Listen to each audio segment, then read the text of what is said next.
దేవుని పరిశుద్ధ ఘననామమునకు మహిమ కలుగునుగాక. నేటి పరిశుద్ధ ఆరాధనకు గుడి వచ్చిన మీ అందరికీ మన ప్రభువును అద్వితీయ రక్షకుడైన క్రీస్తు పేరిట శుభములు తెలియజేస్తూ ఆరాధనకు మిమ్మలను ప్రేమతో ఆహ్వానిస్తూ ఉన్నాను.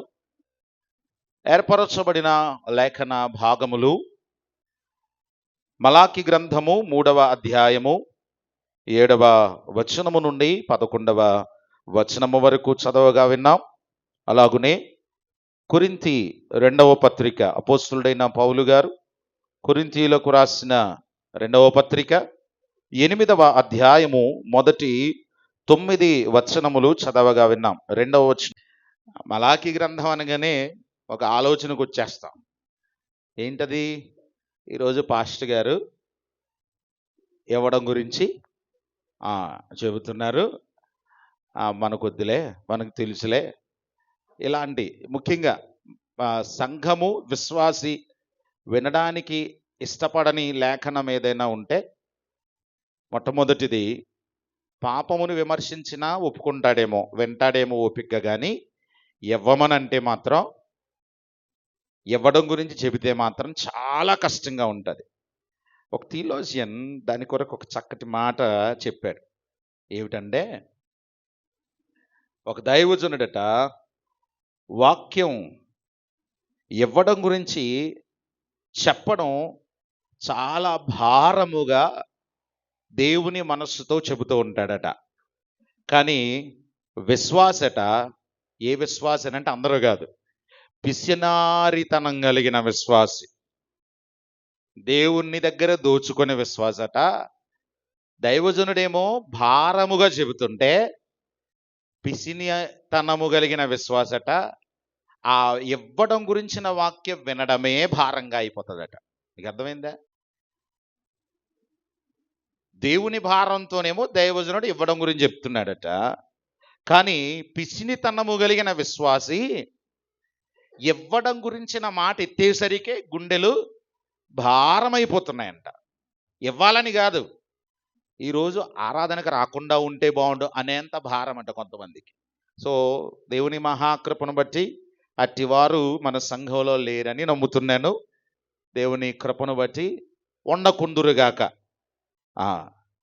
క్రీస్తునందు ప్రియమైన వారులారా, గనుక ఆ భారం కాదు, కానీ ప్రతి లేఖనం నుండి దేవుడు మనకు కొన్ని ఆత్మీయమైన విషయాలు నేర్పిస్తాడు. ఖచ్చితంగా ఆ వాక్యాలను మనం ధ్యానం చేసుకో. ఈరోజు ధ్యాన అంశం ఏంటనంటే, ఈ వారంతో అయిపోదు ఈ ప్రసంగం, వాయిస్తారన్నమాట పాస్టర్ గారు అనుకోవద్దు. దీని వెనుక ఆత్మీయమైన ఒక ఉద్దేశం కూడా ఉంది. ఈరోజు ధ్యాన అంశం ఏంటనంటే, మాసిదోనియా సంఘానికి గల కృప. మాసిదోనియా సంఘాలకు గల కృప. వచ్చే వారం ఆ కృప వారు ఎలాగూ సంపాదించుకున్నారో నేర్చుకుంటాం. ఇప్పుడు మాసిదోనియా సంఘాలకు ఉన్న కృప ఏంటో నేర్చుకుంటాం. వచ్చే వారం ఆ కృప వారు ఎలాగున పొందుకున్నారో నేర్చుకుంటాం. సో ఈరోజు ఈ వారం వచ్చిన వాళ్ళు మళ్ళా మొదటి వారం కనబడాలనుకునేవారు మాత్రం వచ్చే వారం కూడా రండి, లేకపోతే ఈ సందేశం మీకు ఇన్కంప్లీట్గా ఉంటుంది. సో ఈరోజు ప్రభువు ఏ భారముతో, ఏ ఆలోచనతో మనతో మాట్లాడడానికి అంశాన్ని ఏర్పరిచారో మనకి పరిపూర్ణతకి రాదు. ప్రియులరా, చదువుదాం వాక్య భాగములో నుండి మొదటి 8వ అధ్యాయము మొదటి 2 వచనాలు. సహోదరులారా, మాసిదోనియా సంఘములకు అనుగ్రహింపబడి ఉన్న దేవుని కృపను గూర్చి మీకు తెలియజేయుచును. నేనేదో కొత్తగా పెట్టిన టైటిల్ కాదు, అందులో ఉన్నదే. మాసిదోనియా సంఘములకు కలిగిన కృప. ఏమిటి ఈ కృప? అసలు మాసిదోనియా సంఘములు అంటే ఏ సంఘాలు ఇవి? ఎక్కడ కనబడుతున్నాయి మనకి? మాసిదోనియా సంఘం అంటే ఒక సంఘం తెలుసు. చెప్పండి, ఏ సంఘం? స్త్రీల సమాజంలో నేర్చుకుంటున్నాం కదా. ఫిలిప్పి. కిందకి దించుకుని ఆన్సర్ చెప్తే ఏం వినబడదో కనబడదో, పైకి ఎత్తి చక్కగా గంభీరంగా చెప్పాలి. మాసిదోనియా సంఘములు. అపోస్తుల కార్యములు 16, 17 అధ్యాయాలలో దీని వివరణ మనం చూస్తాం. ఆసియాలో 6వ వచనం నుండి మీరు పరిశీలిస్తే అపోస్తులుడైన పౌలు గారికి పరిశుద్ధాత్ముడు చెబుతున్నాడు, నువ్వు ఇక చిన్న ఆసియాలో వాక్యం చెప్పనవసరం లేదు, ఇక్కడ పని నీ వంతు పని అయిపోయింది, సో నీవు వెళ్ళాల్సింది మరొక చోటకి అని పరిశుద్ధాత్ముడు చెబితే వెళ్ళాల్సిన ప్రయాణం ఆపేసుకున్నాడు. ఆపేసుకున్న వెంటనే ఈయన అనుకున్నాడు, సరే బితూనియకు వెళదాం, ఆ దిక్కు ఏషియాకు సంబంధించింది కాదు కదా అని అంటే ఆ దిక్కు ప్రయాణము చేద్దాం అనుకునే లోపు ఆయనకు ఒక దర్శనం వచ్చింది. 7వ వచనం నుండి, మాసిదోనియకు వచ్చి మాకు సహాయం చేయమని తన వేడుకొచ్చినట్లుగా మాసిదోనియా వాసి ఒకడు కనబడినట్లుగా రాత్రి వేళ దర్శనం కనబడింది. దర్శనం కనబడిన వెంటనే ఉదయాన్నే లేచాడు. ఓహో, అయితే పరిచర్య భారము దేవుని పిలుపు ఇప్పుడు మాసిదోనియా వైపు ఉండిందన్నమాట అని మాసిదోనియా వైపు ప్రయాణం ప్రారంభించాడు. మాసిదోనియా వైపు ప్రయాణం ప్రారంభించే సమయానికి ఆయన 16వ అధ్యాయం 11 నుంచి మనం చూస్తాం.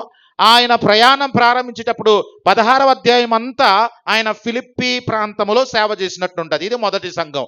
రెండవ సంఘం 17వ అధ్యాయము మొదటి వచనం నుండి మనం గమనిస్తే ఆయన ఫిలిప్పీ ప్రాంతము నుండి అక్కడ పరిచర్య ప్రతికూల పరిస్థితులను బట్టి వారు తెస్సలోనికకు వచ్చారు. 17వ అధ్యాయం మొదటి వచనంలో తెస్సలోనిక ప్రాంతానికి వచ్చారు.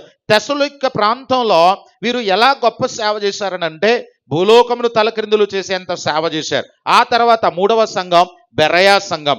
బెరయా సంఘం నుంచి మరలా వీరు ఎటు టర్న్ అయ్యారనంటే ఏథెన్సు గ్రీసు ప్రాంతాలలోనికి వెళ్ళిపోయారు. సో ఇప్పుడు జాగ్రత్తగా గమనిస్తే మొదటి సంఘం ఫిలిప్పీ సంఘం. ఫిలిప్పీ పట్టణంలో ఉన్న సంఘం తుయతైరా పట్టణస్థురాలైన లూదియా అతని కుటుంబం మొదట రక్షించబడ్డారు. తర్వాత పుతోను దయ్యము పట్టిన చిన్నది రక్షించబడింది. ఆ తర్వాత చెరసాల నాయకుడు తన కుటుంబం రక్షించబడ్డారు. ఆ తర్వాత అనేక మంది సంఘములో చేర్చబడ్డారు. ఇది ఫిలిప్పీ సంఘం. తెస్సలోనిక సంఘము అనేకులు దేవుని వాక్యము విని స్త్రీలు భక్తి చేస్తూ ఉన్నప్పుడు అక్కడ తెస్సలోనిక సంఘము ఎంత ఉజ్జీవింపబడిందనంటే అక్కడ పౌలు గారి కొరకు అతని టీం కొరకు పరిశుద్ధాత్ముడు ఇస్తున్న సాక్ష్యము భూలోకములు తలక్రిందులు చేసేవారుగా తెస్సలోనిక సంఘములో సాక్ష్యం పొందుకున్నారు. 6వ వచనంలో సో భూలోకమును తలకిందులు చేసేంత సంఘముగా దేవుడు పౌలు గారిని బట్టి ఆ ప్రాంతవాసులను ఆశీర్వదించాడు. కనుక వారు నిలవబడగలరని తీర్మానం చేసుకున్న తర్వాత శ్రమలు విస్తరించినప్పుడు అక్కడి నుండి మరొక ప్రాంతానికి అనగా బెరయాకు వారు ప్రయాణం తీశారు. ఒకవేళ ఆ శ్రమలు ఇవన్నీ వివరించుకుంటే మన ప్రాముఖ్యమైన అంశము మనము స్కిప్ అయిపోతాం. కనుక వచ్చే వారం మిగిలిన విషయాలు మనం నేర్చుకుంటాం. కనుక ఇంట్రడక్షన్ మాత్రమే చెబుతున్నాను. తెస్సలోనిక నుండి వీరు ఎక్కడికి వచ్చారని అంటే బెరయా ప్రాంతానికి వచ్చారు. బెరయా సంఘం అనగానే ఘనులైన సంఘం, ఘనమైన సంఘం, దేవుని మహిమార్థంగా నిలిచిన సంఘం. సో ఎలాగున ఈ 3 సంఘాలలో పరిచర్య చేసిన తర్వాత ప్రభువు చిత్తానుసారంగా ఆయన ఏథెన్సు ప్రాంతానికి వెళ్ళిపోయారు. సో జాగ్రత్తగా గమనిస్తే మాసిదోనియా సంఘములు అని చెప్పబడిన సంఘములు ఏ ఏ సంఘాలనంటే ఫిలిప్పీ, తెస్సలోనిక, గట్టిగా బెరయా. ఈ ప్రాంతపు సంఘాలన్నీ కూడా ఒక గొప్ప కృపను కలిగి ఉన్నాయి. సర్వసాధారణంగా రక్షణ ఆరంభమే కృప, అంతే కదండి. ఎఫెసీ పత్రిక 2వ అధ్యాయం 8వ వచనం చెబుతుంది, మీరు విశ్వాసము ద్వారా కృప చేతనే రక్షించబడి ఉన్నారు, ఇది మీ వలన కలిగినది కాదు, దేవుని వరమే, ఇది మీ క్రియల వలన కలిగినది కాదు గనుక ఎవడును అతిశయపడ వీలు లేదు అని అంటాడు. సో రక్షణ కార్య ఆరంభమే కృప. క్రీస్తు ప్రభువుల వారి యొక్క జననం యొక్క మూలమే కృప కదా. ఆయన కృప సత్య సంపూర్ణునిగా మన మధ్యకు దిగి వచ్చాడు. అట్టి కృపా సమృద్ధి అయిన దేవుడు ఆయన మనకు ఒక అద్భుతమైన రక్షణ ఇచ్చాడు. అద్భుతమైన రక్షణ ప్రణాళికలోనికి మనల్ని సమకూర్చాడు. సమకూర్చి సంఘముగా పిలుచుకున్నాడు. ఈ సంఘముగా ఏర్పరచడం మనము, సంఘముగా కట్టబడిన మనము కూడా ఆ కృపకు సాదృశ్యంగా ఉండాలి అని చెబుతున్నాడు. అపోస్తలుడైన పౌలు గారు ఆ కృపని వివరిస్తూ ఏమిటి ఆ కృప అనంటే చాలా అద్భుతంగా చెబుతాడు. గ్రేస్ ఆఫ్ గివింగ్, ఇచ్చే కృప, దాతృత్వం అనే కృప. సో ఈ కృప దేవునికి సంబంధించింది. కృప అంటేనే దేవునిది. సో విశ్వాసి గనక ఇచ్చే విషయంలో నమ్మకస్తుడై ఉంటే అతడు కూడా, ఆమె కూడా, ఆ కుటుంబం కూడా, ఆ సంఘము కూడా ఈ కృపను కలిగిన వారు అని అర్థం. ప్రియులరా, ఈ కృపలో 7 విషయాలు మనం చూస్తాం. 7 విషయాలు చూసిన తర్వాత ఈ కృపలో కొన్ని ప్రత్యేకమైన ఆత్మీయ అనుభవాలు కూడా నేర్చుకోబోతున్నాం. మీరు 8వ అధ్యాయమును మ్యాక్సిమం దాన్ని ఫాలో అవటానికి చూడండి. సో మొట్టమొదటిగా వీరు కలిగినటువంటి కృప యొక్క అద్భుతమైన స్థితిని మనం జ్ఞాపకం చేసుకుంటే, గివింగ్ విత్ జాయ్, సంతోషముతో దేవునికి ఇచ్చారు. అందుకే దేవుని కృప అని దీన్ని సంబోధించాడు ప్రభువు. యేసుక్రీస్తు ప్రభు వారు ఆయన శ్రమ పెట్టబడడానికి కానీ, ఆయన శిలువ మరణం పొందడానికి కానీ, ఆయన నిందించబడడానికి కానీ, ఆయన పశువుల తొట్టి వరకు తగ్గించుకునేంత ఆ తగ్గింపు కలిగినటువంటి మనస్సు వెనక కృప దాగి ఉంది. గనుక దేవుని వాక్యం ద్వారా మనం గమనిస్తే 8వ అధ్యాయము 2వ వచనంలో, వారు బహు శ్రమల వలన పరీక్షింపబడగా, శ్రమల వలన పరీక్షింపబడగా అత్యధికముగా సంతోషించిరి, మరియు నిరుపేదలైనను. అంటే శ్రమలు ఉన్నాయని, బాధలు పెరిగినాయని వారు దేవుని విషయంలో, దేవునికి ఇచ్చే విషయంలో, దేవుని కార్యాల పట్ల ఆసక్తి విషయంలో ఎక్కడా సన్నగిలిపోలేదు, బలహీనమైపోలేదు, కృంగిపోలేదు.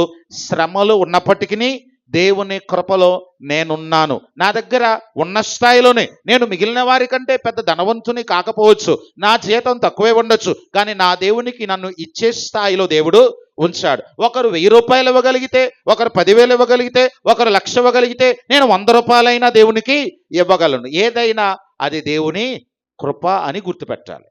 ఇప్పుడు 10,000, 1,00,000 రూపాయలు ఇవ్వగలిగిన వారు 100 రూపాయలు ఇచ్చే కృప అంటే కుదరదు. ఇక్కడ నీ సామర్థ్యమును బట్టి, నీవు వర్ధిల్ల చేసిన బడిన కొలది, నీకు దేవుడిచ్చిన అభివృద్ధి కొలది నీవు ఇవ్వడం కృప. కానీ నీ దగ్గర ఉన్న స్థాయి కంటే తక్కువగా ఇచ్చి ఎంత ఇచ్చానని దేవుని కృప అనుకోవడం కృప కాదు. అది అర్థం చేసుకోవాలి. సో సంతోషముతో దేవునికి ఇవ్వడం అది గొప్ప కృప. రెండవదిగా మనం జాగ్రత్తగా గమనిస్తే, కష్ట సమయంలో, despite hardship at the time, మనం జాగ్రత్తగా గమనిస్తే కష్ట సమయాలలో దేవునికి ఇవ్వడం, శ్రమలలో దేవునికి ఇవ్వడం. అదే మాట చూస్తున్నా, బహుశ్రమలలో సంతోషముతో ఇచ్చారు, శ్రమలలో దేవునికి ఇచ్చారు, కష్టములో దేవునికి ఇచ్చారు. ఇక్కడ కష్టస్థితి అనగానే నాకు దావీదు గారు గుర్తొచ్చారు. 1 దినవృత్తాంతములు 22వ అధ్యాయం 14వ వచనంలో దేవునికి ఇచ్చే విషయంలో ఆయన అంటాడు, మనం సర్వసాధారణంగా దావీదు గారు అంటే రిచెస్ట్ కింగ్, మనకి ఆయన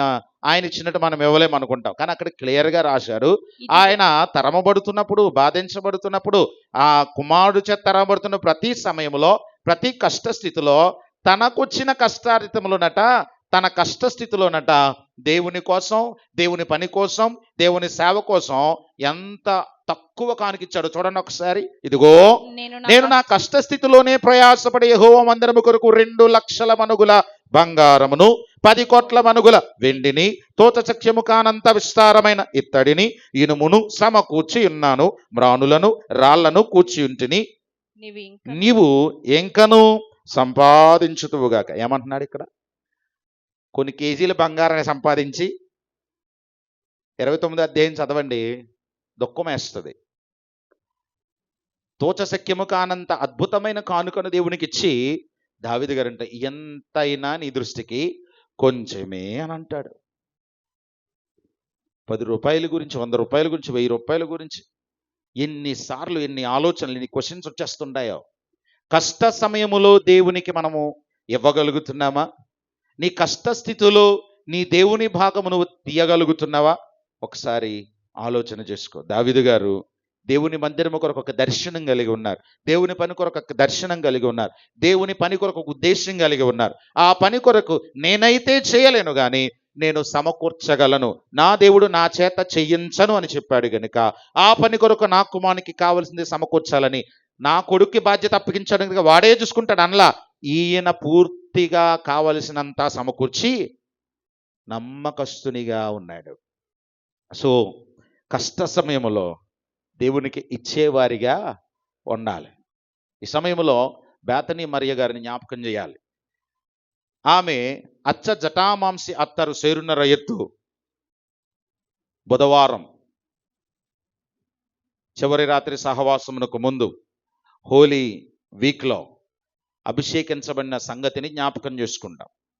ఆ రోజు ఆ అభిషేకము యొక్క అద్భుతమైన త్యాగంలో ఆమె ధనవంతురాలై ఆమె దగ్గర డబ్బులు ఎక్కువైపోయి ఆ అత్తరిని పూయలేదు. ఆమె ఒక సంవత్సర కాలపు ఆదాయం అది. కానీ దేవుని కోసం త్యాగపూరితంగా ఇచ్చేసింది. దేవుని కంటే ఎక్కువగా ఆమెకి ఏది కూడా కనబడలేదు. ఈరోజు వాక్యం వెంటనే మనం పరిశీలించుకోవాలి. దేవునికి ఇచ్చేటప్పుడు ఎప్పుడు కూడా నేను ఇచ్చేది నా దేవుని కంటే ఎక్కువ కాదు అని ఆలోచనతో ఎప్పుడు ఇచ్చినా సరే, నువ్వు నీ ఆస్తి అంతా ఇచ్చేసినా కూడా దేవుని కంటే అది ఎక్కువగా కనబడదు. అలా కాకుండా నువ్వు 100 రూపాయలు ఇచ్చినా ఆ మనసు లేకపోతే 100 ఎక్కువ కనబడద్దు. కానీ నీకు దేవుడు నీ దగ్గర చాలా చిన్నవాడిగా కనబడతాడు. సో దేవునికి ఇచ్చే విషయంలో కృప ఎంత గొప్పది అనంటే, నువ్వు నీ కష్ట సమయంలో కూడా దేవునికి ఇవ్వాలి అనే మనసు ఉండాలి. దావీదులాగా, సారేపతు విధవరాల్లాగా, పేద విధవరాల్లాగా. ఏమండి, వీళ్ళందరూ కష్ట సమయములలో దేవునికి ఇచ్చినవారు. మూడవదిగా గివింగ్ విత్ జనరస్, అంటే ఉత్సాహంగా, ఉదారంగా, సంతోషంతో ఇచ్చినట్లుగా ఉత్సాహంగా ఇవ్వాలట. ఉత్సాహంగా అంటే ఎవరి బలవంతము ఇచ్చే విషయంలో నీ మీద పని చేయకూడదు. ఎవరో చెప్పారని, పక్కోళ్ళు ఇస్తున్నారు కదా అని పులిని చూసి ఇది కాదు. ఇచ్చే విషయంలో ఉన్నట నీ సామర్థ్యము కొలది, నీవు ప్రేరేపించబడి, నీకు నీవుగా నీ మనస్సును ప్రేరేపించుకొని దేవునికి ఇష్టమైన అర్పణ ఇచ్చే వ్యక్తుల ఉండాలి. చూడ 3వ వచనంలో ప్రభువు చెబుతున్నాడు, ఈ కృప విషయములో పరిశుద్ధుల కొరకైన పరిచర్యలో పాలు పొందు విషయములోను మనఃపూర్వకముగా మమ్మును వేడుకొనుచు వారు తమ సామర్థ్యము కొలదియే ఏం చేస్తున్నారట? మనఃపూర్వకముగా. అయ్యా, కొరిందీలు ఇవ్వట్లేదా, లేదంటే ఇంకొకరు ఇవ్వట్లేదా అని అడగలా వీళ్ళు. మేము ఇస్తాం. పౌలు గారు అంటున్నారంట, మీరు ఇవ్వడానికి మీరు పేద సంఘమయ్యా, మేము సేవ చేసిన గొప్ప గొప్ప సంఘాల కంటే, మేము స్థాపించిన సంఘాల కంటే గొప్పవారు కాదు. నాకు అవసరత ఉంటే ఆ సంఘాలకి నేను లెటర్ రాస్తాను, వారిస్తారు. అయ్యా, వాళ్ళకి లెటర్ రాస్తారు, ఇదంతా మాకు తెలియదు. కానీ మేము మీ కష్టంలో ఉండాలనుకుంటున్నాం, మేము మీతో ప్రయాణం చేయాలనుకుంటున్నాం, మేము పరిచర్య కొరకు ఇవ్వాలనుకుంటున్నాం, దయచేసి మేము ఇవ్వడానికి మాకు అనుమతి వేడుకుంటున్నారు. ఉత్సాహంగా ఇవ్వడం అంటే వీళ్ళు ఇవ్వడానికి సిద్ధమే, దైవజనుడు అనుమతి ఇవ్వట్లా. ఎంత గొప్ప సంగతో. సో దేవునికి ఉత్సాహంగా ఇవ్వడం అంటే అది. వద్దు అనే కొలది, నాకు వద్దు అనే కొలది అనే దగ్గర నాకు ఎక్కడ ఏ టెక్స్ట్ గుర్తొస్తుంది అని అంటే, ప్రత్యక్ష గుడారం దగ్గర అరణ్యములో ఇశ్రాయేలీయులు కానుకల కొరకు ఆయన అనౌన్స్ చేస్తాడు మోషే గారు. ప్రత్యక్ష గుడారం కొరకు ఇంత బంగారం, ఇంత వెండి, ఇంత ఇత్తడి ఇది అవసరమవుతుంది, చెక్కలు అవసరమవుతున్నాయి గనుక మీ కుటుంబాలను అర్పణలు తీసుకురండి అని చెప్పి అనౌన్స్ చేసేస్తాడు. చేసేసిన తర్వాత అద్భుతంగా ప్రతి ఒక్కరూ కానుకలు తీసుకొస్తున్నారట. చూడండి ఒకసారి. చాలామంది ఆ టెక్స్ట్ చదువుతారు కానీ అర్థం కాకపోవచ్చు. టెక్స్ట్ మనం చదివితే భలే అనిపిస్తుంది. 36వ అధ్యాయము నిర్గమకాండం 6వ వచనం. నువ్వు దేవునికి ఎలా ఇవ్వాలంటే ఇలా ఇవ్వాలి. దేవుని సంఘంలో దేవుని కానుకిచ్చే విషయంలో విశ్వాస కుటుంబం ఎలా ఉండాలంటే, మోషే పరిశుద్ధ స్థలమునకు ఏ పురుషుడైన ఏ స్త్రీని ఏక మీదట ఏ అర్పణనైనా నువ్వు తేవద్దని ఆజ్ఞాపించను గనుక పాలెమందంతటా ఆ మాట చాటించిరి. ఆ పని అంతయు చేయనట్లు దాని కొరకు వారు తెచ్చిన సామాగ్రి చాలినది, అది అత్యధికమైనది గనుక ప్రజలు తీసుకొని వచ్చుట ఏంటిది? చరిత్రలో ఇక తేవద్దురా బాబు అన్నాడట నాయకుడైనటువంటి మోషే గారు. బ్రదర్స్, నా ప్రియ సహోదరులారా, ప్రియ తల్లులారా, ప్రియ గోత్రీకులారా, ఎవరు కూడా ఇక కానుక తేనవసరం. ఎందుకనంటే మీరు తెచ్చిన కానుకలు ఎక్కువైపోయినాయి, పనికి కావలసినంత సమకూర్చబడింది. ఎంత గొప్ప దాతృత్వమో. నేను దేవుడు ఇశ్రాయేలును ప్రేమించిన కారణాలలో దేవునికి నచ్చిన కారణం ఒకటి, అన్నిట్లో ఒకటి ఏంటనంటే ఇది. దేవుని కొరకు ఏదైనా చెయ్యాలి అని అంటే వారి యొక్క సిద్ధపాటు, వారి దాతృత్వం, వారి యొక్క ఉద్యమం ఇంకెక్కడ కనబడదు. సో దేవునికి ఎలా ఇవ్వాలనంటే 9వ అధ్యాయంలో మనం చూస్తాం, సనుగు కనుక బలవంతముగా కాక 7వ వచనములు అంటాడు, తన హృదయములో నిశ్చయించుకున్న ప్రకారం ఇవ్వాలి. దేవుడు ఉత్సాహంగా ఇచ్చువానిని ప్రేమించును. గివింగ్ జనరస్, దేవునికి ధారాళంగా ఉత్సాహంగా ఇవ్వాలట. తర్వాత 3వ అధ్యాయం 8వ అధ్యాయం 3వ వచనంలో సామర్థ్యమునకు మించి సాక్రిఫిషియల్ గివింగ్, ఇది త్యాగపూరితమైనటువంటి దాతృత్వం. ఇది ఎందుకు కృప అని ఇవ్వటాన్ని ప్రభువు పౌలు గారి ద్వారా బోధించారనంటే, యేసుక్రీస్తు ప్రభువారు తనకంటూ ఏది ఉంచుకోకుండా సమస్తమును ఆఖరి రక్తపు బొట్టు సైతము ప్రభువు మన కొరకు ఇచ్చేశారు. దేవునికి మనం ఇచ్చే విషయంలో కూడా త్యాగపూరితమైన సమర్పణ ఉండాలి. త్యాగపూరితమైన ఉద్దేశముతో దేవునికి మనం ఇవ్వాలి. అంతేగాని భారంగా ఇవ్వకూడదు, ఏడుస్తూ ఇవ్వకూడదు, సనుక్కుంటూ ఇవ్వకూడదు, అందరికీ కనబడేలా ఇవ్వడం కాదు దేవునికి కావాల్సింది. దేవునికి ఉత్సాహంగా ఇవ్వాలి, దేవునికి త్యాగపూరితం. సాక్రిఫైస్ అని అంటే కొన్నిసార్లు చాలా నొప్పి ఉంటుంది ఇచ్చేటప్పుడు, పెయిన్ ఫీల్ అవుతావు. అంటే అక్కడ నీకు ఆ ధనం చాలా అవసరం, కానీ దేవునికి నువ్వు మొక్కుకున్నావు. సో మొక్కుకున్న మొక్కు పక్కన నీ అవసరత రెండు కనబడుతుంది. అక్కడ ఖచ్చితంగా ఏం అవసరమో తెలుసా? సాక్రిఫైస్ అవసరం. ఏం సాక్రిఫైస్? దేవునిది దేవునికే అనే ధైర్యము, తెగింపు, సాక్రిఫైస్ అవసరం. సో ఖచ్చితంగా దేవునికి మనం త్యాగపూరితమైన దాతృత్వము కలిగిన వారిగా ఉండాలి. సామర్థ్యమునకు మించి. ఎవరు వీరు? పేదవారు. ఎవరు వీరు? ఈ మాసిదోనియా సంఘస్థులు కొరింథీ సంఘము కంటే, ఎఫెసీ సంఘము కంటే, కొలస్సీ సంఘము కంటే కడు పేదవారు. అవన్నీ కూడా ముఖ్య పట్టణాలు, వ్యాపార కేంద్రాలు. ఆ సంఘాలన్నీ కూడా చాలా రిచెస్ట్ చర్చెస్. కానీ అక్కడి నుంచి పౌలు గారికి కష్టంలో సహాయం అందల. ఈయన లెటర్ రాస్తే అవసరం ఉందని తెలుస్తుంది వాళ్ళకి, ధనవంతుల సంఘాలకి. కానీ ఈ పేద సంఘాలు అలాంటివి కాదు. కోరుకుని, అయ్యా బాగున్నారా, గడిచిన నెల మేము అందించిన కానుక మీకు సరిపడిందా, ఈ నెల ఇంకొంచెం ఎక్కువ ఇవ్వడానికి ప్రయత్నిస్తున్నాం, తక్కువైతే మన్నించండి, ఎక్కువైతే తీసుకోండి, ఎక్కువైందని మళ్ళీ పంపించొద్దు. ఎందుకంటే పౌలు అలాంటాడు. ఆయన ఎంత గొప్ప ఆత్మీయమైన జీవితమో. అలాంటి సంఘం అండి మాసిదోనియా సంఘాలు. దాతృత్వములో పౌలు గారిని వేడుకుంటున్నాయట. దేవుని పట్ల, దేవుని కార్యాల పట్ల దేవునికి ఇవ్వడానికి, ప్రభువా నేను ఇవ్వాలనుకుంటున్నాను, నేను సిద్ధపాటుతో ఎప్పుడైనా ప్రార్థన చేసావా? అయ్యా నేను ఇవ్వాలనుకున్నాను. నీ సామర్థ్యం కొలది ఇవ్వు. అందరూ ఎక్కువ ఇస్తున్నారని నువ్వు ఎక్కువ ఇవ్వనవసరం లేదు. దాతృత్వముతో కలిగినంతట్లోనే దేవునికి ఇవ్వాలి. ఇచ్చే విషయంలో మాత్రం బలవంతము, సనుగుడు మాత్రం ఉండకూడదు. భారంగా తీసే కానుక దేవుడు అంగీకరించడు.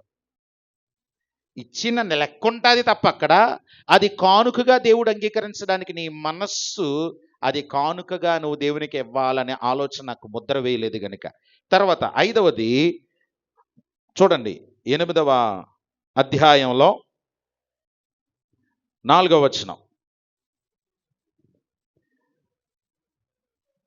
మనఃపూర్వకంగా మమ్మును వేడుకొనుచు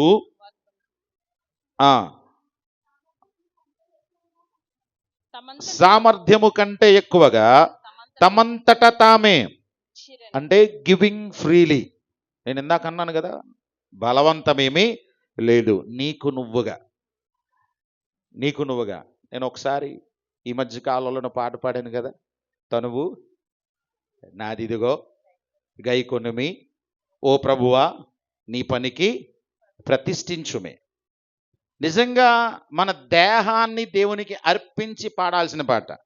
నిజంగా ఆ కీర్తనలు, నావన్నీ అంగీకరించి మీ ప్రభు, జీవితాంతం వరకు నీకే సేవ చేతును, నేనివాడనై ఉండగోరిదా, సర్వచిత్తంబు నీదేనయా. కొన్ని పాటలు చాలా ఆధ్యాత్మికమైనవి. ఆ పాటలను నీవు అనుభవించి పాడితే ఆ పాటలే నిన్ను ప్రభువు పాదాల దగ్గరికి పశ్చాత్తాపంతో నడిపిస్తాయి, వాక్యానుసారమైన ఉద్యమంలోనికి నడిపిస్తాయి. దేవునికి ఉచితంగా, దేవునికి సిద్ధపాటుతో ఇవ్వటం అనేది దేవుడు నీకు నేర్పిస్తాడు. తర్వాత 6వది గివింగ్ విత్ వర్షిప్ఫుల్లీ, అంటే హృదయపూర్వకంగా, ఆరాధనాపూర్వకంగా ఇవ్వాలంటే ఆరాధనాపూర్వకంగా ఇవ్వాలి. ఒకచోట సౌత్ ఆఫ్రికాలో ఆరాధనాపూర్వకంగా ఇవ్వాలి అనే మాటని ఒక దైవజనుడు ప్రసంగం చేస్తూ ఉన్నాడు. ప్రసంగం చేస్తూ ఆరాధనాపూర్వకంగా ఇవ్వడం అనంటే సంచిలో వేయబడిన కానుకలాగా నీ జీవితం ఉండాలి. ఆరాధనాపూర్వకంగా ఇవ్వడం అనంటే సజీవ యాగంగా నిన్ను నీవు సమర్పించుకోవాలి. నీవు దేవునికి సమర్పణ జీవితంతో ఉన్నవా? దేవునికి అలా ఇస్తున్నావా? దేవునికి నీ జీవితం సంచిలో వేయబడిన కానుకలా ఉందా అని ప్రశ్నిస్తూ చక్కటి సందేశం ఇచ్చాడట. ఆరాధన అయిపోయింది, వాక్యం అయిపోయింది, ప్రార్థన చేసేసిన తర్వాత కానుకలు సేకరిస్తూ ఉన్నారు. కానుకలు సేకరిస్తూ ఉన్నప్పుడు ఆ దైవజను పరిచారకులు ఎవరైతే ఉన్నారో డేకన్స్ కానుకలు సేకరిస్తూ ఒకరి తర్వాత ఒకరు అలాగా ఆ సంచి పాస్ అవుతూ వస్తూ ఉంది. చివరికి ఈ పర్సన్ ఒక యవనస్తుడి దగ్గర ఆగింది. ఆగితే ఆ యవనస్తుడు కొంచెం కిందకి పెట్టండి అని అన్నాడట. కొంచెం కిందకి దించాడు. ఇంకొంచెం కిందకి అన్నాడట. ఇంకొంచెం కిందకి దించాడు. ఇంకొంచెం కిందకనంటే ఇంకా సంచి కింద, ఇంకా కొంచెం కిందకంటే కడకి నేల మట్టుకు వెళ్ళిపోయిందట. కొంచెం సీరియస్ అవుతున్నాడు ఆ డేకన్. అప్పుడు ఆ యవనస్తుడు తన పాదము అందులో తన అడుగు పెట్టాడట. మీకు ఇది మీరు అర్థం చేసుకుంటే కానుక సంచిలో కాలు ఎట్టడమేట అనుకుంటారు. కాదు, నా జీవితాన్నే నీకు కానుకగా ఇస్తున్నాను ప్రభువా, ఇంతకు మించి నేను నీ కొరకు ఏమి ఆరాధన, అది ఆరాధన, అది దేవునికి మాత్రమే చెందేది. సంచిలో వేయబడిన కానుకను మన ఇంటిలో, మన అకౌంట్లో, మన లాకర్లో ఉన్న డబ్బుకి చాలా తేడా ఉంటుంది. నువ్వు దేవుని సంచిలో వేసిన 100 రూపాయలకి ఇచ్చినంత విలువ నీకు నీ మనస్సాక్షే చెప్తుంది. బయట నీ దగ్గర ఉన్న, నీ పాకెట్లో ఉన్న 1000 రూపాయలకి లేదంటే నీ అకౌంట్లో ఉన్న 1,00,000 రూపాయలకి అస్సలు విలువ ఆపాదించు. దేవుని కొరకు నువ్వు కానుక తెచ్చావు కదా, ఆ కానుక గబుక్కున మిస్ అయితే విలవెల్లాడిపోతుంది. ఎందుకనంటే ఆల్రెడీ కొంత డబ్బు జేబులో ఉన్నప్పటికీ లేదు లేదు నా కుడి చేత్తో ఎవరికి తెలియకుండా ఉండాలని సిద్ధపరిచానే, ఈ కానుక దేవుంది. సో దేవుని సంచిలో ఉంచబడిన కానుక దేని కొరకు ఖర్చు పెడతాం? దేవుని కార్యాల కొరకు, దైవరాజ్యము కొరకు, దేవుని పని కొరకు, సంఘాల క్షేమం కొరకు. సో ఆ యవనస్తుడు ఏం అర్థం చేసుకున్నాడంటే సంచిలో ఉన్న కానుక దేవుని కోసమే ఖర్చు అయినట్టు, నేనే దేవునికి ఆ కానుక అయిపోతే నేను దేవునికి ఖర్చు అయిపోతాను అనుకున్నాడట. దేవునికి ఆరాధన పూర్వకం ఇవ్వటం అంటే అది, సజీవయాగంగా సమర్పించుకోవడం అంటే అది. అలాగున ఇచ్చే మనస్సు ఈ రోజుల్లో ఎంతమందికి ఉంది? పరిపూర్ణంగా 7వ మాట ఏంటనంటే గివింగ్ పర్ఫెక్ట్లీ, పరిపూర్ణంగా. చూడండి ఒక్కసారి పౌలు గారు కొరింథీ సంఘాన్ని ఎంత చక్కగా ప్రేమతో చెప్పారో మనం అర్థం చేసుకుందాం. 7వ వచనం చూడండి, 6 నుండి చదువు. కావున తీతు ఈ కృపను ఎలాగూ పూర్వం మొదలు పెట్టును అలాగున దానిని మీలో సంపూర్ణము చేయమని మేమతని వేడుకొంటిమి. మీరు ప్రతి విషయములు అనగా విశ్వాసమందు, ఉపదేశమందు, జ్ఞానమందు, సమస్త జాగ్రత్త యందు, మీకు మా ఎడలనున్న ప్రేమయందు ఎలాగూ అభివృద్ధి పొందుచున్నారో. ఈ సంఘం ఏ సంఘం ఇది? కొరింథీ సంఘంతో చెబుతున్నాడు. కొరింథీ సంఘానికి కాపరిగా తీతు ఉన్నట్ట. ఆ తీతు గారు ఏం చేశారనంటే, అమ్మా మనము దేవునికి ఇచ్చే కృప కలిగి ఉండాలని పని ప్రారంభించారు. ఏ స్థాయిలో ఆరంభమైంది అక్కడే ఆగిపోయారట ఇచ్చే విషయంలో. ఎందుకు పౌలు గారికి ఈ భారం ఎందుకు వచ్చిందనంటే, మీరు ధనిక సంఘం, మీరు దేవునికి ఇచ్చే విషయంలో చాలా గొప్పగా ఇవ్వాలి.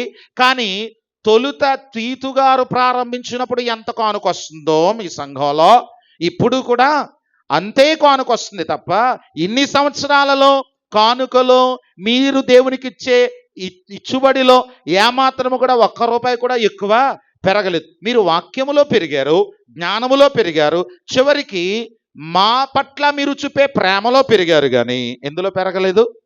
దేవునికి ఇచ్చే కృపలో పెరగలేదు అంటున్నాడు పౌలు గారు. అందుకే ఈ కృపలో కూడా మీరు వృద్ధి చెందాలి. ఎందుకనంటే మీకంటే చిన్న సంఘాలు, పేద సంఘాలు ధారాళంగా ఇచ్చి పరుగులు పెట్టేసి ముందు వరుసలోకి వెళ్ళిపోతున్నాయని అంటున్నాడు. గనుక ప్రియమైన వారలారా, దేవునికి మనము సంతోషముగా కష్ట సమయంలో ఉదారంగా, త్యాగపూరితంగా, ఉచితంగా, ఆరాధనాపూర్వకంగా పరిపూర్ణంగా దేవునికి మనం ఇవ్వాలి. సరే, అసలు చాలామంది ఈ మధ్యకాలంలో కొన్ని యూట్యూబ్ కామెంట్స్ అవి ఇవి ఇవి చూసేసుకొని దశంభాగం విషయంలో క్రైస్తవేతరులలాగా క్రైస్తవులు కూడా ఆలోచిస్తున్నారు. విచారకరమైన విషయం. దేవుని వాక్యం చెబుతుంది, దేవునికి అసలు మనం ఇవ్వాలి అని యేసుక్రీస్తు ప్రభువారు చెప్పారా? ఇచ్చే విషయంలో ప్రభువు ఏమైనా బోధించారా, హెచ్చరించారా? ఆ లేఖనాలు మనకున్నాయా అని ఆలోచిస్తే యేసుక్రీస్తు ప్రభువారి యొక్క కొండ మీద ప్రసంగంలో ప్రభువు ఇచ్చిన ఆధ్యాత్మిక ఉపదేశ క్రమములో, ఆత్మీయ ఉపదేశ క్రమములో మొట్టమొదటి హెచ్చరిక మత్తయి సువార్త 6వ అధ్యాయము మొదటి 4 వచనాలలో ఇవ్వడం గురించే మొదటి సందేశం ఇచ్చారు ప్రభు. యేసు ప్రభువారు కొండ మీద చెప్పిన ప్రసంగంలో ఇవ్వటము కొరకే ప్రత్యేకంగా ఆయన మాట్లాడారు. చూడండి ఒకసారి. మనుషులకు కనబడవలెనని వారి ఎదుట మీ నీతి కార్యము చేయకుండా జాగ్రత్త పడుడి, లేని ఎడల పరలోకమందున మీ తండ్రి యొద్ద మీరు ఫలము పొందరు. కావున నీవు ధర్మము చేయనప్పుడు మనుషుల వలన ఘనత నొందవలెనని వేషధారులు సమాజ మందిరములలోను వీధులలోను చేయుదానికి బోర ఉదించొద్దు, వేషధారులకు ఇవ్వద్దు. రహస్యంగా నీ కుడి చేతికి ఇస్తే నీ ఎడమ చేతికి తెలియనంత సీక్రెట్ గా దేవునికి నువ్వు ఇవ్వాలి. ధర్మము మీన్స్ భిక్షాటన చేసేదే కాదు. ధర్మము అనంటే ఖచ్చితంగా ఇవ్వడం అని. సో ఇచ్చే విషయంలో ప్రభువు చెబుతూ ఉన్నాడు. ఇంకా చివరి ముగింపు సందేశంలో 21వ వచనంలో అంటాడు, నీ ధనం ఎక్కడ ఉంటుందో నీ మనస్సు, నీ హృదయం, నువ్వు అక్కడే ఉంటావు గనుక నీ ధనాన్ని ఎక్కడ పెట్టుకుంటావు అనంటే దేవుని రాజ్యంలో పరలోకంలో దాచుకో. అప్పుడు నీ మనస్సు కూడా అక్కడికి వెళ్తుంది. సో అందుకు ఇవ్వటం గురించి యేసుప్రభు వారు చెప్పలేదు అనుకోవద్దు. ఇంకొక హెచ్చరిక 23వ అధ్యాయం 23వ వచనం జాగ్రత్తగా చదవాలి. ఇది 23వ అధ్యాయం 23వ వచనం. అయ్యో వేషధారులైన శాస్త్రులారా, పరిసయ్యులారా, మీరు పుదీనాలోను సోపులోను జీలకర్రలోను 10వ వంతు చెల్లించి ధర్మశాస్త్రంలో ప్రధానమైన విషయములను అనగా న్యాయమును కనికరమును విశ్వాసమును విడిచిపెట్టితిరి. వాటిని మానక వీటిని చేయవలసి ఉండెను. ఇక్కడ యేసు ప్రభు వారు దశంభాగం ఇమ్మన్నారా వద్దన్నారా? ఏమన్నారనంటే చాలా మంది ప్రభువు పరిసయ్యులు ఇచ్చేదాన్ని విమర్శించలేదు. వారి కానుకలో క్లారిటీని చెప్పారు. మీరు కానుకిస్తున్నారు కానీ మీ హృదయం, మీ ఆధ్యాత్మిక జీవితం ఇచ్చిన కానుకకి మీ భక్తికి సంబంధం లేకుండా ఉంది. జీలకర్రలోను సోంపులోను కూడా ఏం చేస్తున్నారట? నిజం చెప్పాలంటే యేసు ప్రభు వారు పరిసయ్యులను అక్కడ మెచ్చుకున్నారు దశంభాగం విషయంలో. జీలకర్రలు సోంపులు దశంభాగం ఎంత కరెక్ట్గా తీయగలం మనం? నిజంగా పరిసయ్యులు అంత ఖచ్చితంగా ఉంటారు. సో అక్కడ యేసు ప్రభు వారు క్లియర్గా చెబుతుంది ఏంటనంటే, క్రొత్త నిబంధన సంఘానికి దశమభాగము తీయుము అని క్లియర్గా ప్రభు చెప్తున్నారు. దేవుని కానుక దేవునికి ఖచ్చితంగా నువ్వు తీయాలి. ఇక్కడ ప్రత్యేకంగా ఒక విషయాన్ని మనకు నేర్పిస్తూ ఉన్నాడు. ఎందుకు దాన్ని విమర్శనాత్మకంగా ఆలోచిస్తూ ఉంటారో నాకు తెలియదు, కానీ ఒక వచనం చదువుదాం, మనకు అర్థమవుతుంది. ఇర్మియా గ్రంథం 6వ అధ్యాయము 19-20 వచనాలు. ఇర్మియా గ్రంథం 6వ అధ్యాయం 19-20 వచనాలు. ఇవ్వడం అనేది జీవితంలో ఒక భాగమే, కానీ జీవితానికి ఇవ్వడానికి సంబంధం లేదు అని చాలా మంది అనుకుంటూ ఉంటారు. ఇవ్వడానికి భక్తికి సంబంధం లేదు, కానుకిచ్చేస్తే సరిపోతుంది, మనం భక్తి చేసినా చేయకపోయినా యేసుబాబు కానుకిచ్చేద్దాం. కానుక కాదు, క్లియర్గా ప్రభు చెప్తున్నారు. చదవండమ్మా. భూలోకమా వినుము, ఈ జనులు నా మాటలు వినకున్నారు, నా ధర్మశాస్త్రమును విసర్జించుచున్నారు గనుక తమ ఆలోచనలకు ఫలితమైన కీడు నేను వారి మీదకి రప్పించుచున్నాను. షేబా నుండి వచ్చి సాంబ్రాణి నాకేలా, దూరదేశం నుండి వచ్చి మధురమైన చెరుకు నాకేలా? మీ దహన బలులు నాకు ఇష్టమైనవి కావు, మీ బలుల యందు నాకు సంతోషము లేదు. ప్రభువు చెబుతున్న మాట ఏంటో తెలుసండి. ఇక్కడ మీరు నా మాటలు వినకుండా, ఆ వచనాల అర్థం చెబుతున్నాను. మీరు నా మాటలు వినకుండా నా ధర్మశాస్త్రానుసారముగా జీవించకుండా మీరు శాప బంగారం నాకు ఇస్తే ఏంటి, లేదా దూరదేశము నుండి మధురమైన చెరుకును నాకిస్తే ఏమిటి? మీకు అర్థమైందా? అంటే ఇవ్వడానికి ఆధ్యాత్మిక జీవితానికి సంబంధం ఉంది. భక్తి జీవితం బాగోకుండా కానుక ఇచ్చేస్తే దేవుడు అంగీకరిస్తాడు అని అనుకోవడం అజ్ఞానం. కానుక ద్వారా మనిషి నీతిమంతుడు ఎప్పటికీ కాలేడు. హృదయము దేవుని ఎదుట సరైనదిగా ఖచ్చితంగా చూసుకోవాలి. లేదంటే ప్రభు అంటాడు, నా మాట వినకుండా నువ్వు నా సన్నిధికి తెచ్చే కానుక నాకెందుకు? మీరు తెస్తున్న మధురమైన చెరుకు నాకెందుకు? బంగారం నాకెందుకు? అర్పించే బలులు నాకెందుకు? మీరు మొదట నా మాట వినండి అని అంటాడు. సో భక్తికి ఇవ్వడానికి సరైన సంబంధం ఉంది. సామెతల గ్రంథం 28:9 ప్రభు అందుకే చెబుతాడు, ధర్మశాస్త్రం వినబడకుండా చెవిని తొలగించుకుని వాని ప్రార్థన దేవునికి హేయము. సో వాక్యాన్ని వినవు, వాక్యానికి లోబడవు, నీ పాప స్వభావమును విడిచిపెట్టమని ప్రభువు చెప్పే ఏ హెచ్చరిక కూడా నువ్వు అంగీకరించవు, నీ మనస్సు మార్చుకో, నీ తత్వాన్ని విడిచిపెట్టవు. కానీ కానుక చేయాలనుకుంటే మాత్రం అది చల్లదు దేవుని దగ్గర. మాట వినలేని వారి ప్రార్థన దేవుడు వినడు అని అంటే, మాట వినలేని వారి కానుక కూడా దేవుడు. సో జాగ్రత్త. సరే, ఇప్పుడు దేవునికి ఎంత ఇవ్వాలి? ఇప్పుడు సంఘం ఇచ్చింది, మాసిదోనియ సంఘం ఏ కృప కలిగి ఉందో 7 విషయాలు నేర్చుకున్నాం. అసలు మనము దేవునికి ఏమి ఇవ్వాలి, ఎంత ఇవ్వాలి? ఆల్రెడీ మనకి బాగా తెలిసింది ఏంటనంటే, మొదటి వారం అనగానే మన కవర్లో కదా దేవునికి దశమ భాగం. సరే, దశమ భాగము కొరకు ప్రభువు మాట్లాడుతూ అంటున్నాడు, మలాకి గ్రంథం 3:10 దొంగిలిస్తున్నారు నా దశమ భాగాన్ని అని అంటున్నాడు. దశమ భాగాన్ని ఎక్కడికి తీసుకొని రావాలి అని అంటే, ఖచ్చితంగా దేవుని మందిరపు నిధిలోనికి తేవాలి. రెండవదిగా సామెతల గ్రంథం 3:9-10 ప్రథమ ఫలముంది, ఆస్తిలో భాగముంది. నీ రాబడి అంతటిలో ప్రథమ ఫలమును నీ ఆస్తిలో భాగమును ఇచ్చి, మొదటిదేమో దశమ భాగం, రెండవది ప్రథమ ఫలం, తర్వాతది ఆస్తిలో భాగం, నాలుగవది ఉంది 100వ కీర్తనలో, కృతజ్ఞతార్పణలు చెల్లించుచు ఆయన గుమ్మములలోనికి ప్రవేశించుడే. నాలుగవది ఏంటి? కృతజ్ఞతార్పణలు. మన సంఘంలో ఒక పండగ మిస్ అవుతున్నాం. నేను వచ్చినప్పటి నుంచి చెబుతున్నాను, హార్వెస్ట్, కృతజ్ఞతార్పణల పండగ. క్రైస్తవుడు ఖచ్చితంగా దేవుని కొరకు చేయాల్సిన పండగ. ఇచ్చే ప్రసంగం నీకు భారంగా అనిపించవచ్చు, కానీ నీకు అర్థం కాని ఒక మంచి విషయం చెప్పనా?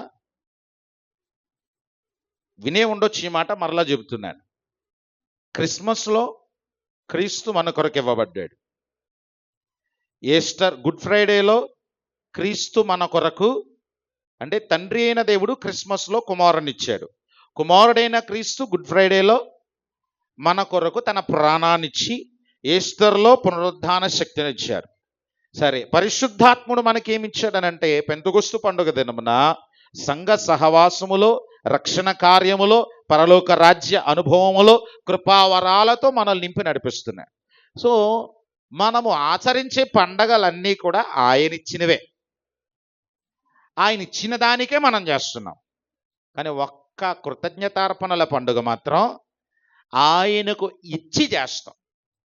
ప్రతి పండుగలు దేవుడు మనకిస్తే, కృతజ్ఞతార్పణల పండుగ లేదా కానుకల పండుగలో మాత్రం ఒక బలహీనమైన మంటిగట్టమైన మనిషి సృష్టికర్త అయిన సర్వశక్తిమంతుడైన ఆకాశ వైశాల్యమంతటి క్రింద ఉన్నది నాదే అని చెబుతున్న శ్రీమంతుడైన వానికి కానుక ఇచ్చి దేవుణ్ణి ఘనపరుస్తున్నాం. ఎప్పుడైనా సరే ఇచ్చేవాని చెయ్యి ఎక్కడుంటది? నీ చెయ్యి పైన ఉంచబడే పండగ ఏదైనా ఉంటే కృతజ్ఞతార్పణల పండుగ. అంత శ్రేష్టమైన పండుగని ఎందుకో ప్రక్కన పెట్టేస్తున్నాం. అది విశ్వాసి జీవితానికి ఆశీర్వాదకరమైనది. సో జాగ్రత్తగా గమనిస్తే దేవునికి దశం భాగం ఇచ్చే విషయంలో విశ్వాసి తప్పిపోవడానికి వెళ్ళదు. ఇక్కడ ఒక్క విషయాన్ని నేను జ్ఞాపకం చేయాలని ఆశిస్తున్నాను. ఎక్కడికి దశం భాగం చెల్లించాలో తెలుసా?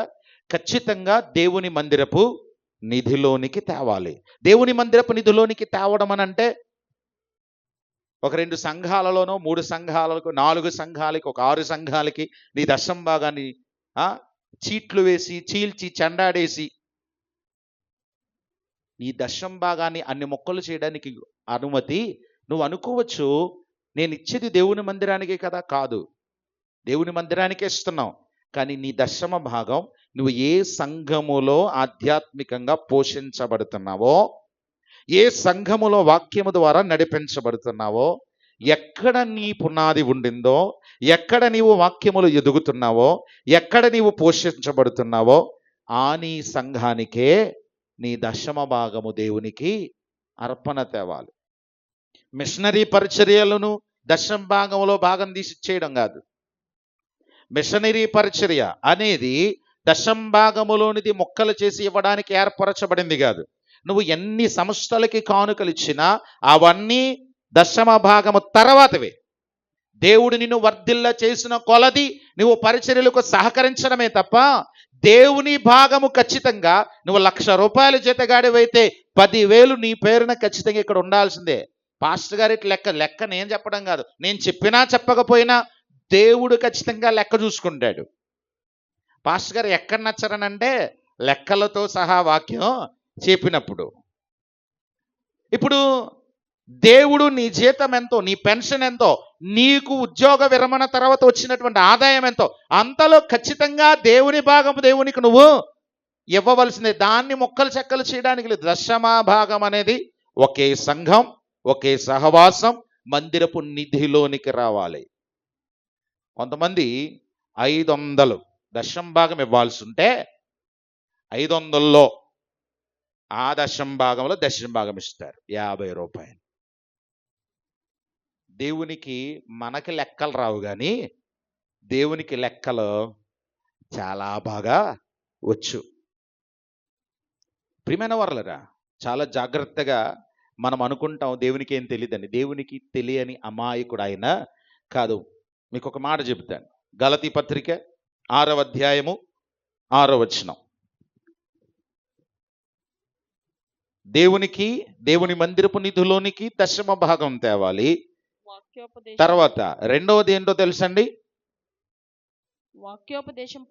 వాక్యోపదేశము పొందువాడు ఉపదేశించు వానికి మంచి పదార్థములన్నిటిలోనూ భాగం ఇవ్వాలని. ఇక్కడ 2 విషయాలు ఉన్నాయి. మొదటిది వాక్యోపదేశము పొందే స్థలం దేవుని సంఘం. దేవుని సంఘానికి నీవు ఇవ్వవలసిన కానుక విషయంలో ఖచ్చితంగా తూచా తప్పకుండా ప్రభువు వాక్యం ఏదైతే చెబుతుందో దానిని చేయవలసింది. నీకు కష్టమైన మాసిదోనియా సంఘం అక్కడ పరిచర్య చేసే తిమోతికో లేదా మరొకరికో కానుక ఇవ్వకుండా వారిని పోషించకుండా లేదు. మాసిదోనియా సంఘాల కాపురులను వారు పోషిస్తూనే, ఆ సంఘ కాపురుల పరిస్థితులను పరిశీలిస్తూనే, అక్కడ ఉన్న సంఘ క్షేమాభివృద్ధి చూస్తూనే ఎక్సెస్గా వీరు బాధ్యత నెత్తినేసుకున్నారు. ఏంటది? శ్రమలో అనేకుల పరిచర్యల కొరకు, దేవుని రాజ్య విస్తరణ కొరకు శ్రమ పడుతూ చెరకు సైతం పంపించబడుతున్న అపోస్తలుడైన పౌలు గారితో అంటున్నారు, అయ్యా మా పాస్టర్ గారిని మేమేం పట్టించుకోకుండా లేం, మా సంఘాన్ని మేము పట్టించుకోకుండా లేం, మా మందిరాన్ని మేమేం వదలలేదు, అక్కడ చేయవలసింది 100% 100 చేసేసాం మేము. అది కాకుండా దేవుని కోసం మేము కొంచెం ఎక్స్ట్రాగా కష్టపడి దేవునికి మేము ఇస్తున్నామయ్యా. ఇది దేవునిది కాదు, ఎక్సెస్గా దేవుడు మమ్మల్ని ఆశీర్వదించడానికి ఓవర్ టైం మేము చేసి సంపాదించిన దానిలో మేము మీ కొరకు ఇవ్వాలనుకుని కొన్ని గంటలు ఎక్కువ పని చేశాం కనుక ఈ కానుక స్వీకరించండి. అది మాసిదోనియా వారు చేసిన పని. మిషనరీస్, కెనడియన్ మిషనరీస్, మేము పాస్టర్స్ కాన్ఫరెన్స్లో పాల్గొంటున్నప్పుడు ఆ మిషనరీస్ ఇచ్చిన సాక్ష్యం చాలాసార్లు మమ్మల్ని, మా హృదయాల్ని కలిచి వేస్తూ ఉంటారు. వారు ఆ స్థానిక సంఘములో దశభాగం ఇస్తారట.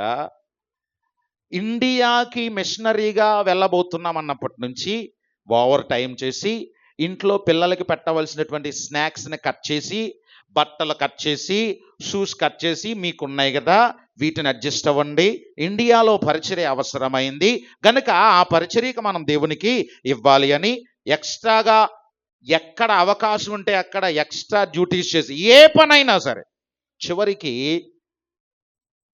వచ్చడానికైనా కడగడానికైనా ఏమీ ఆలోచన చేయకుండా తగ్గించుకొని పరిచర్య రూపాయి కష్టపడి తెచ్చి భారతదేశ పరిచర్య కోసం వారు ఇప్పటికీ వెచ్చిస్తూ ఉన్నారు. దేవునికి ఇవ్వడం అంటే అది దశంభాగాన్ని మొక్క చెక్కలు చేసి ఇచ్చేయడం గొప్ప సంగతి కాదు.